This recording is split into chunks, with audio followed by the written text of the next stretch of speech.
नमस्कार दोस्तों, मेरा नाम है ऋषभ शुक्ला और आप देख रहे हैं ऑल अबाउट सोशियोलॉजी। जैसा कि पिछले कुछ दिनों से हम लोगों ने एक सीरीज़ शुरू करी है जिसमें कि हम लोग 20 प्रश्नों को उनकी एनालिसिस के साथ, उनके साथ और जो प्रश्न हैं जो कि संभावित बन सकते हैं के साथ हम लोग उन्हें बार बार सॉल्व करते हैं, प्रैक्टिस करते हैं, जिससे कि हम एक बेहतर अंडरस्टैंडिंग डेवलप कर सकें। तो उसी क्रम में आज भी हम लोग नए 20 सवालों को लेकर के हाजिर हुए हैं। तो आप भी कमेंट सेक्शन में, लाइव चैट में इन क्वेश्चंस को आंसर करिए, जिससे कि आप भी साथ साथ अपनी प्रैक्टिस कर सकें। और अगर आप ये वीडियो बाद में देख रहे हैं तो आप इस वीडियो के कमेंट सेक्शन में इसका आंसर, इन क्वेश्चंस का आंसर बता सकते हैं। तो चलिए बिना किसी देरी के शुरू करते हैं हम लोग आज का पहला क्वेश्चन, क्वेश्चन नंबर 1। तो आज का जो हमारा पहला क्वेश्चन है, जो आज का हमारा पहला सवाल है, लिखा हुआ है who has related the functions of social institution into the biological needs and purposes. यानी कि किसने प्रकार्य को सामाजिक संस्था के तौर पर ऐसे बताया कि उसका उद्देश्य आवश्यकताओं की पूर्ति करना है। अगर इतना यहाँ तक अगर आप समझ रहे हैं तो इस प्रश्न का उत्तर भी आपको जाहिर सी बात है मिल ही गया होगा कि आवश्यकताओं के संदर्भ में किसने बात करी है, संस्कृति की या समाज की। तो जो नीड थियरी है, जैसा कि आप जानते हैं कि नीड थियरी मैलिनोव्स्की की है, और मैलिनोव्स्की ही कल्चर के जो हमारा फंक्शनल स्कूल ऑफ कल्चर है, यानी संस्कृति का जो प्रकारवादी विचारधारा वाला संप्रदाय है, जो संस्कृति की प्रकारवादिता की बात करता है, मैलिनोव्स्की, ब्रॉनिस्लाव कास्पर मैलिनोव्स्की उससे जुड़े हुए हैं। तो इसका जो सही आंसर हो जाएगा वो मैलिनोव्स्की हो जाएगा। मैलिनोव्स्की एक बहुत ही प्रोमिनेंट एंथ्रोपोलॉजिस्ट हैं, जिनको कि सोशियोलॉजी में, एंथ्रोपोलॉजी में बहुत सम्मान दिया जाता है। मैलिनोव्स्की ने फील्ड वर्क के लिए एक नई परंपरा शुरू करी और बहुत लंबे समय तक मैलिनोव्स्की ने फील्ड वर्क किया। आज भी फील्ड वर्क का कोई भी चैप्टर बिना मैलिनोव्स्की के पूरा नहीं हो सकता। तो मैलिनोव्स्की एक बहुत ही प्रोमिनेंट सोशियोलॉजिस्ट और एंथ्रोपोलॉजिस्ट तो हैं ही, साथ ही साथ एक बहुत अच्छे रिसर्चर भी हैं। ठीक है, चलिए आगे देखते हैं। और नीड थियरी भी मैलिनोव्स्की की है, जिसमें कि मैलिनोव्स्की संस्कृति का उद्विकास कैसे हुआ, कैसे संस्कृति आगे बढ़ी और किस तरीके से संस्कृति ने अपने समाज में और सारी चीज़ों को जन्म दिया, इसके बारे में मैलिनोव्स्की बात करते हैं। अगले प्रश्न की तरफ बढ़ते हैं। क्वेश्चन नंबर 62 लिखा हुआ है, कुछ गांव दिए हुए हैं और उनकी स्टडी करने वाले कुछ सोशियोलॉजिस्ट के नाम दिए हुए हैं। आप जानते होंगे M N. Srinivas, Andre Beteille, S C. Dube, McKim Marriott, इनमें से कोई भी सवाल ऐसा नहीं है, कोई भी गांव ऐसा नहीं जो आप नहीं जानते होंगे। आप जानते हैं कि एस.सी. दुबे की जो ने जिस गांव पे स्टडी करी उस गांव का नाम शमीरपेट है। आपको इस बुक का नाम बताना है कि किस बुक में स्टडी करी। मैक्की मेरियट ने जिस गांव की स्टडी करी, आप जानते हैं उस गांव का नाम किशनगढ़ी है।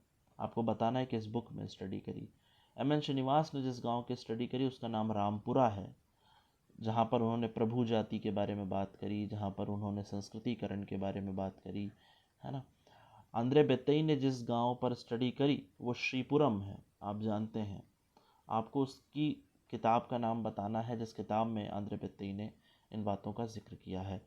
तो जैसा कि सामने ही पता चल रहा है A2, ठीक है, और B4, A2 और B4, ये वाला जो हमारा आंसर है C वाला, ये सही हो जाता है। तो इसका सही आंसर हो जाएगा C। कमेंट सेक्शन में आप बाकी के आंसर्स बताइएगा। अगला क्वेश्चन नंबर 3 बहुत ही शानदार है। According to Manuel Castells, the society that has emerged out of interpenetration of telecommunication and internet technology essentially, कहा जा रहा है कि मैनुअल कैसल, जो कि एक पोस्ट मॉडर्न थिंकर हैं, इनके अकॉर्डिंग जो समाज है जो कि टेली कम्युनिकेशन, इंटरनेट टेक्नोलॉजी से निकल करके आया है या इनकी वजह से निकल करके आया है, वो कैसा होता है। क्या वो सामंतवादी होता है, क्या वो समाजवादी होता है, क्या वो साम्यवादी होता है, या फिर डिजिटल कैपिटलिस्ट नेचर होता है। तो कोई इसमें इफ एंड बट की बात ही नहीं है। 63 क्वेश्चन नंबर जो आप अपनी स्क्रीन पर देख रहे हैं, इसका जो सही आंसर हो जाएगा वो डिजिटल हो जाएगा, क्योंकि मैनुअल कैसल इंफॉर्मेशन सोसाइटी की बात करते हैं, इंफॉर्मेशनलिज्म की बात करते हैं, है ना। मैनुअल कैसल्स का मानना है कि इंफॉर्मेशन किस तरीके से एक इम्पॉर्टेंट रोल हमारी सोसाइटी में प्ले करता है। तो इसका जो सही आंसर हो जाएगा वो manual Castle's digital capitalist in nature हो जाएगा। साथ ही साथ इंफॉर्मेशनलिज्म की बात करते हैं, सूचनावाद की बात करते हैं। मैनुअल कैसल का मानना है कि हम एक ऐसे युग में जी रहे हैं जो कि सूचना के द्वारा संचालित हो रहा है, जिसमें सारा खेल इंफॉर्मेशंस का है। और इसीलिए मैनुअल कैसल्स की बुक भी है इंफॉर्मेशन एज डिजिटल इकोनॉमी, है ना। तो वो उस किताब में भी इस बारे में बात करते हैं। अर्बन सोशियोलॉजी के बारे में भी मैनुअल कैसल्स बात करते हैं, वो हम लोग अपने लेक्चर्स में पढ़ेंगे। तो इसका सही आंसर डी हो जाएगा। आगे देखते हैं question number 4। From among the following, who has argued that the sources of conflict in the role set are structural? पहली तो बात यही है कि रोल सेट के बारे में जो बात करी है वो किसने करी, आपको पता ही है। और कहा जा रहा है कि किसने ये बात कही कि जो संघर्ष के स्रोत हैं भूमिका समुच्चय में वो संरचनात्मक हैं, ये बात पूछी जा रही है। तो रोल सेट की बात हो या फिर स्ट्रक्चरल स्ट्रेन की बात हो, आपको पता है ये बात कौन कह रहा है।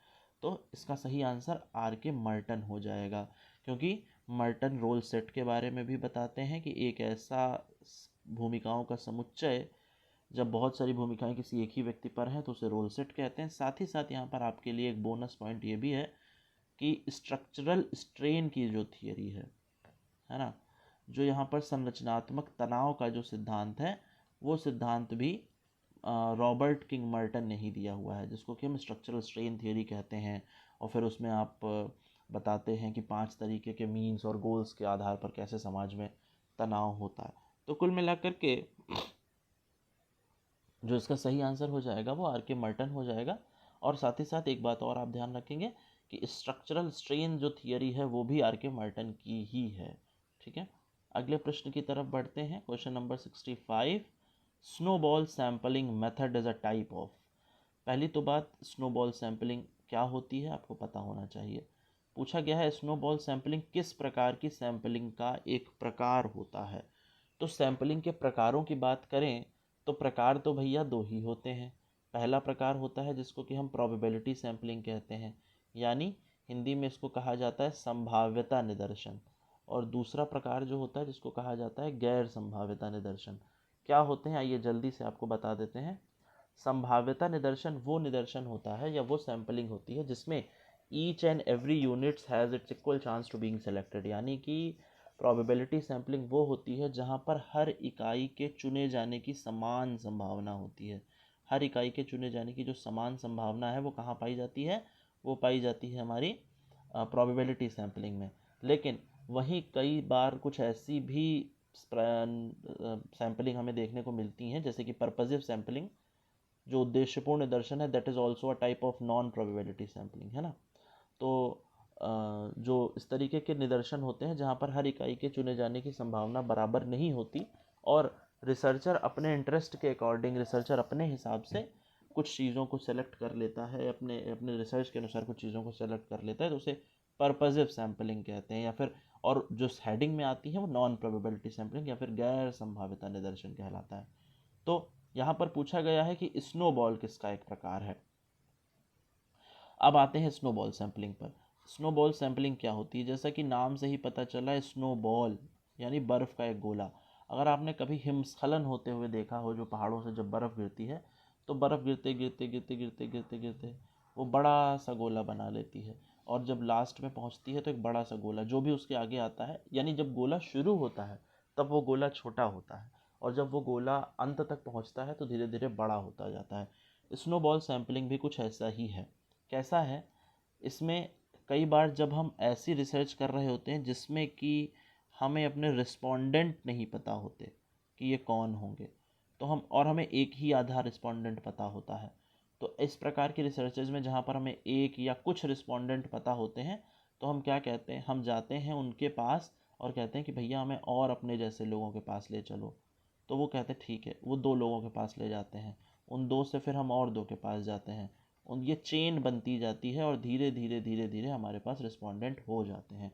तो इस तरीके की जो सैम्पलिंग है इसको हम स्नोबॉल सैम्पलिंग या फिर हिंदी में भी इसको स्नोबॉल ही कह सकते हैं, स्नोबॉल सैम्पलिंग ही कहते हैं। क्योंकि इसमें हमारे पास जैसे फॉर एग्जांपल भाई आप कोई ऐसे रहस्यमयी या कोई गुप्त या कोई समाज में स्वीकार्य नहीं है जो चीज़, मान लीजिए ड्रग एडिक्ट्स पर आपने काम कर रहे हैं और कोई एक व्यक्ति आप जानते हैं जो ड्रग्स लेता है, आप कहते हैं भैया मैं ड्रग सप्लायर्स के पास ले चलो, तो ऐसे तो कोई नहीं ले जाएगा। तो वो एक व्यक्ति जो आपके जानने में है वो कहेगा हाँ हाँ हम एक व्यक्ति को जानते हैं जो ड्रग लेता है, फिर वो कहेगा हम भी एक को जानते हैं हम, और वो चेन धीरे धीरे धीरे धीरे बड़ी होने लगेगी। तो इस तरीके की सैम्पलिंग को हम स्नोबॉल सैम्पलिंग कहते हैं, जो कि एक तरीके की नॉन प्रोबेबिलिटी सैम्पलिंग है। उम्मीद है आपको समझ में आया होगा। क्वेश्चन नंबर 66 देखते हैं। यहाँ पर कुछ थिंकर्स दिए गए हैं और उनकी विधियाँ दी गई हैं जो कि उन लोगों ने इस्तेमाल करी हैं। जैसा कि लिखा हुआ है पार्टिसिपेंट ऑब्जर्वेशन, अभी मैंने पीछे आपको बताया था, इनडायरेक्ट एक्सपेरिमेंट, ऑब्जेक्टिविटी और पॉजिटिविज्म। ठीक है, तो ये ऐसा नहीं है कि ये सारी चीज़ें आपने नहीं पढ़ी हैं, आपने इन सब चीज़ों को पढ़ रखा है पहले से और आपको ये आती भी हैं। तो इसमें सब कैसे मिलाएंगे इसको, आइए देखते हैं। इसको मिलाने के लिए जो सबसे बेहतरीन, जो सबसे शानदार तरीका है वो ये है कि आप मिलाना शुरू करिए। पार्टिसिपेंट ऑब्जर्वेशन किसने किया है, अब मैंने अभी पीछे आपको बताया मैलिनोस्की ने। ठीक है, तो ए को 3 से मिलाया जा रहा है। फिर है पॉजिटिविज्म, आप जानते हैं पॉजिटिविज्म ऑगस्ट कॉम्ट का है। आप जानते हैं ऑब्जेक्टिविटी पर ज़्यादा फोकस मैक्स वेबर ने किया है, और इनडायरेक्ट एक्सपेरिमेंट एमिल डर्कहाइम। तो हमारे पास जो डेटा मिला, जो हमें पता चला, वो क्या पता चला, ए को 3 से मिलाना है, और संयोग देखिए कि ए को केवल एक ही में 3 से मिलाया गया है, तो आपको ये आंसर ऐसे भी पता चल सकता था। ठीक है, तो यानी अगर आप कई बार आप पूरा नहीं भी मिलाएंगे और एक दो को मिला करके भी आपका काम चल जाएगा, लेकिन आपको पता होना चाहिए। अगला क्वेश्चन है, who has used the term hermeneutics refers to the method of cultural sciences। hermeneutics के बारे में किसने बात करी है, या कल्चरल साइंस किसने कहा कि अगर हमें कल्चरल साइंसेस को पढ़ना है तो हमें hermeneutics की तरफ आना पड़ेगा, hermeneutics को जानना पड़ेगा। किसने hermeneutics शब्द का प्रयोग किया, जी बिल्कुल सही, ये इसका आंसर विलियम डिल्थे हो जाएगा। hermeneutics को ही हिंदी में हम भाष्य विज्ञान भी कहते हैं। भाष्य विज्ञान क्या होता है, कई बार जो हम देखते हैं और उसको इंटरप्रेट करते हैं, उसको बोलते हैं, उसकी व्याख्या करते हैं, तो उसके लिए हमें भाष्य विज्ञान का सहारा लेना पड़ता है। ये लिटरेचर में ज़्यादा इस्तेमाल होता है। बाद में जब मैक्स वेबर ने वर्स्टेहन का इस्तेमाल किया, तो वर्स्टेहन के इस्तेमाल से पहले मैक्स वेबर जो बैकग्राउंड बताते हैं उसके लिए आपको ये hermeneutics थोड़ा सा समझना पड़ता है। hermeneutics एक तरीके का ब्रिज बनाता है कि आपने क्या देखा और आपने क्या कहा, यानी आप क्या एक्सप्लेन करते हैं और आपने क्या देखा, इसके बीच की जो बातें हैं वो कुछ भाष्य विज्ञान कहलाती हैं। ठीक है, तो इसका सही आंसर विलियम डिल्थे हो जाएगा। अगले प्रश्न की तरफ बढ़ते हैं। Question number 68, who has defined kinship as a system of dynamic relationship between individuals in a community. यानी नातेदारी व्यवस्था से सवाल है और पूछा गया है कि नातेदारी व्यवस्था को किसने गतिशील संबंधों की व्यवस्था के तौर पर देखा, किसने कहा कि नातेदारी गतिशील संबंधों की एक व्यवस्था है समाज में। तो ठीक है, नातेदारी पर तो खैर इसमें से बहुत सारे जो, अगर आप इसमें थोड़ा सा एलिमिनेट करना चाहें तो मॉर्गन और मर्डॉक, मॉर्गन का काम तो ज़्यादातर परिवार पर ही है ना। मर्डॉक ने नातेदारों की श्रेणियां बताई हैं, कौन कौन सी, 3 श्रेणियां बताई, 8, 33 और 151, जिसमें कि इन्होंने 3 तरीके के नातेदार बताए, प्राथमिक नातेदार, द्वितीयक नातेदार और तृतीयक नातेदार। लेकिन ये डेफिनेशन कुछ अलग कह रही है। डेफिनेशन कह रही है किसने किनशिप सिस्टम को एक डायनामिक रिलेशनशिप के तौर पर देखा। तो इसका जो सही जवाब हो जाएगा ये हमारा रैडक्लिफ ब्राउन हो जाएगा, क्योंकि रैडक्लिफ ब्राउन ने भी नातेदारी व्यवस्था पर खूब काम किया है, और जहाँ पर इन्होंने स्टडी करी वहाँ पर नातेदारी संबंधों के आधार पर ही चीज़ों को देखने की कोशिश करी है। तो इसका आंसर रैडक्लिफ ब्राउन हो जाएगा। आगे देखते हैं question number 69, who from among the following has refused to accept that stratification is based on economic factors only but saw it as multi dimensional. बहुत ही अच्छा क्वेश्चन है कि किस समाजशास्त्री ने कहा कि जो स्तरीकरण है वो केवल एक आयामी नहीं हो सकता, यानी केवल आर्थिक कारणों से नहीं हो सकता, बल्कि ये एक बहुआयामी प्रक्रिया है। तो तो आप जानते हैं मार्क्स ने भाई कई बार ऐसा कहा ना कि इकोनॉमिक इकोनॉमिक इकोनॉमिक, हर चीज़ जो है वो इकोनॉमी से चलती है, और इसीलिए मार्क्स को इकोनॉमिक डिटर्मिनिस्ट भी कहा जाता है, आर्थिक निर्धारणवादी भी कहा जाता है। लेकिन इसके बावजूद भी एक थिंकर हैं जिन्होंने कहा कि नहीं भाई, the reason is not only economic, बल्कि ये मल्टी डायमेंशनल हो सकता है, जिसमें कि सोशल हो सकता है, जिसमें कि कल्चरल हो सकता है, जिसमें कि पॉलिटिकल हो सकता है ना। तमाम सारे ऐसे कारण हो सकते हैं, कोई एक ही कारण हो ये ज़रूरी नहीं है। तो इसका सही जवाब है मैक्स वेबर। मैक्स वेबर कहते हैं कि कार्ल मार्क्स ने जो बात कही और कार्ल मार्क्स ने जिस बात को इंटरप्रेट किया वो केवल एक डायमेंशन में किया, जबकि उसे मल्टी डायमेंशनल का किया जाना चाहिए था, उसे बहुआयामी तौर पर डिफाइन किया जाना चाहिए था। इसलिए इसको वो मैक्स वेबर कहते हैं कि एक मल्टी डायमेंशनल प्रोसेस है। ठीक है, तो इसका आंसर डी हो जाएगा। आगे देखते हैं क्वेश्चन नंबर 70।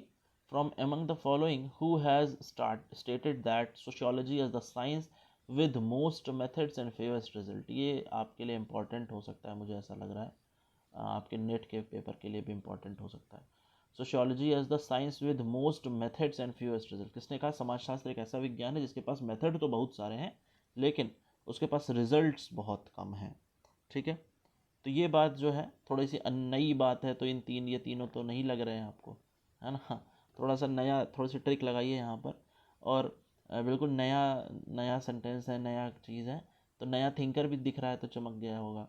हेनरी पॉइनकेयर एक थिंकर है जिनका ये जो है स्टेटमेंट है कि sociology as the science with most methods and fewest result.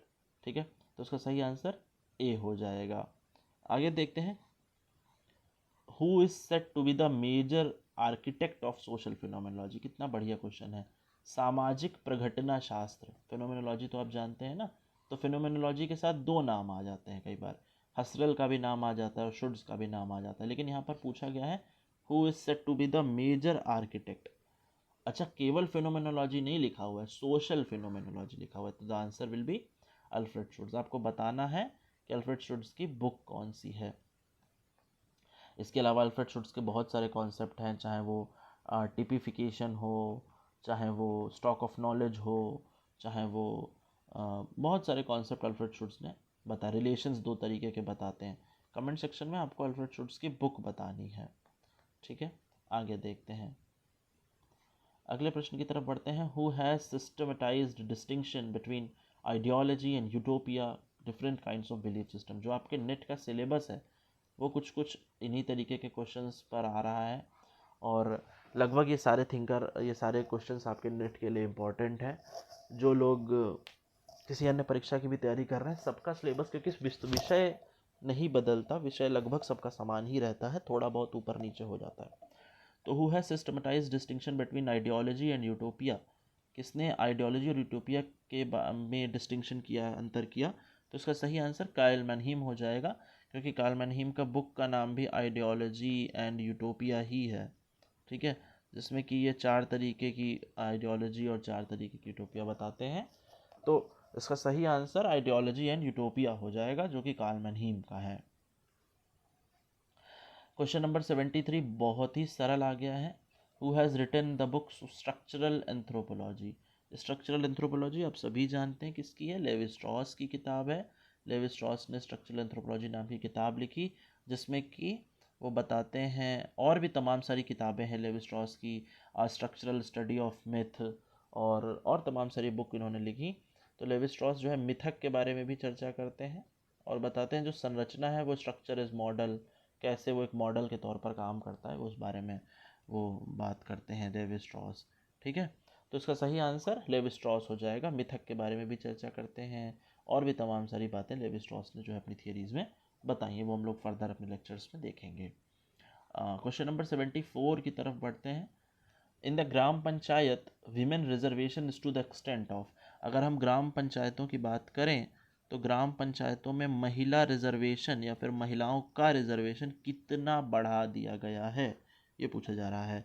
तो जाहिर सी बात है, आपको पता होगा कि 73वें संविधान संशोधन के बाद जो 73rd अमेंडमेंट एक्ट आया, उसमें 73rd अमेंडमेंट एक्ट में महिलाओं के लिए 1/3 सीटें जो है वो रिजर्व कर दी गई हैं कि भाई इन पर महिला सीट ही होगी या फिर इन पर महिलाएं ही चुनाव लड़ सकेंगी।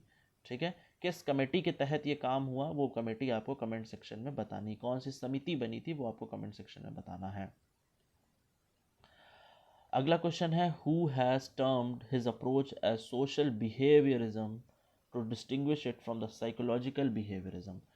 अगर आपने मीड की वीडियो देखी होगी जो मैंने पढ़ाई है तो आपको पता होगा इसका आंसर।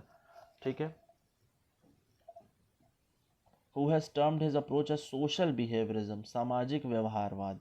साइकोलॉजिकल बिहेवियरिज्म की बात नहीं कर रहे हैं यहाँ पर मनोवैज्ञानिक व्यवहारवाद की बात नहीं की जा रही है। मैंने आपको बताया था कि जो मीड, इसका सही आंसर मीड है। मैंने आपको बताया था कि मीड ने 2 तरीके के विचारों को लेकर के अपना थियरी दी, जिसमें से पहली थियरी को वो कहते हैं प्रैग्मेटिज्म।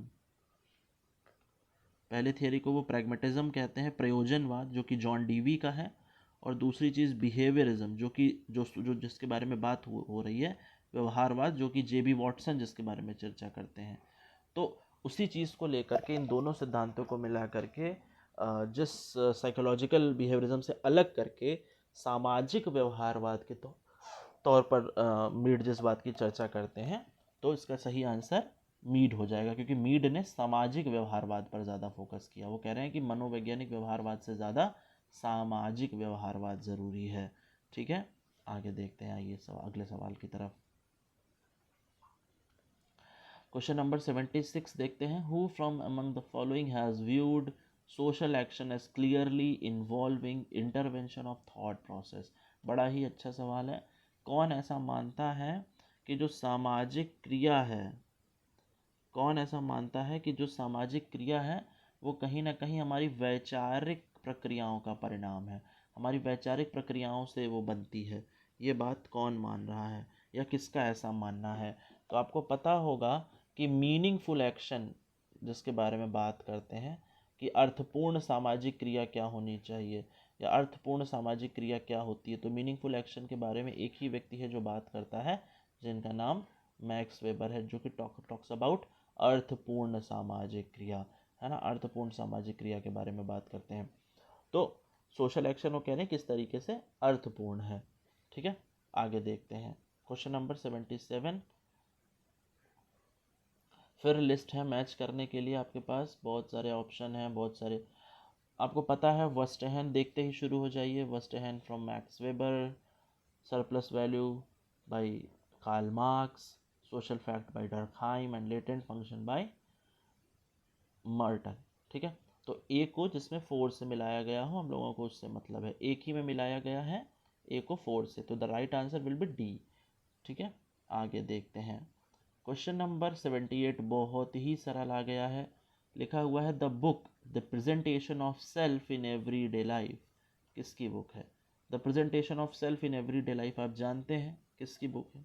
फटाफट कमेंट सेक्शंस में बताइए, लाइव चैट में रिप्लाई करिए फटाफट।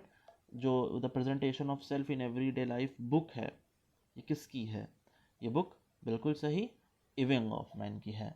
इविंग गॉफमैन जो कि ड्रामेटर्जिकल अप्रोच के बारे में बात करते हैं, नाट्यशास्त्रीय अप्रोच के बारे में बात करते हैं, अभिनय उपागम के बारे में बात करते हैं इविंग गॉफमैन, और उन्हीं की ये बुक है the presentation of self in every day life.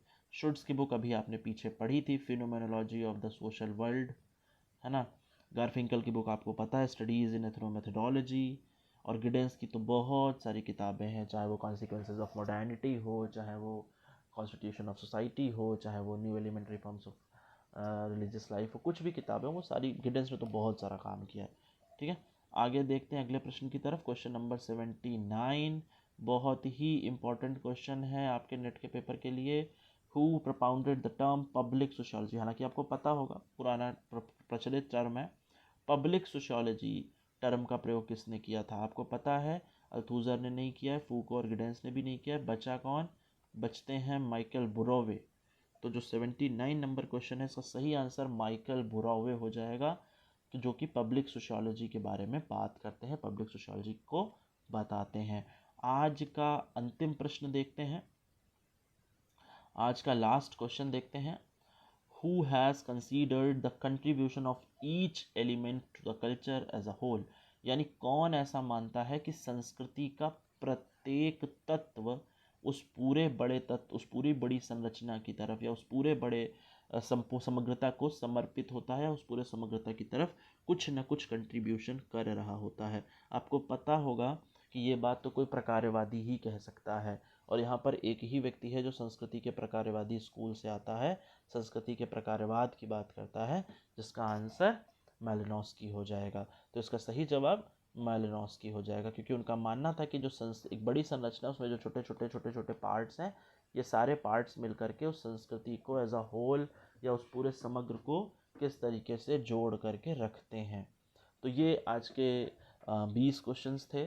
आप प्रैक्टिस करिए इसी तरीके से। आपको सेशन कैसा लगा है आप बताइए, और जितनी ज़्यादा, क्योंकि आप क्वेश्चन सॉल्व करेंगे, जितने जल्दी आप इस चीज़ को सॉल्व करेंगे उतना ही आसानी से। अब देखिए 20 क्वेश्चन लगभग हम लोगों ने 20 मिनट में सॉल्व कर लिए, यानी अगर आप एक क्वेश्चन आराम से पढ़ के भी करेंगे तो बहुत आसानी से आप एक क्वेश्चन को कर सकेंगे।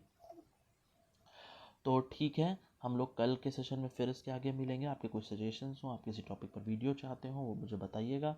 बाकी आपने आपको पता है कि किस तरीके से हम सब लोग मेहनत करते हैं, वीडियो बनाते हैं। तो वीडियो को अपने दोस्तों के साथ शेयर किया करिए, और अगर आपको कुछ डाउट्स है तो भी आप हम लोगों से पूछ सकते हैं।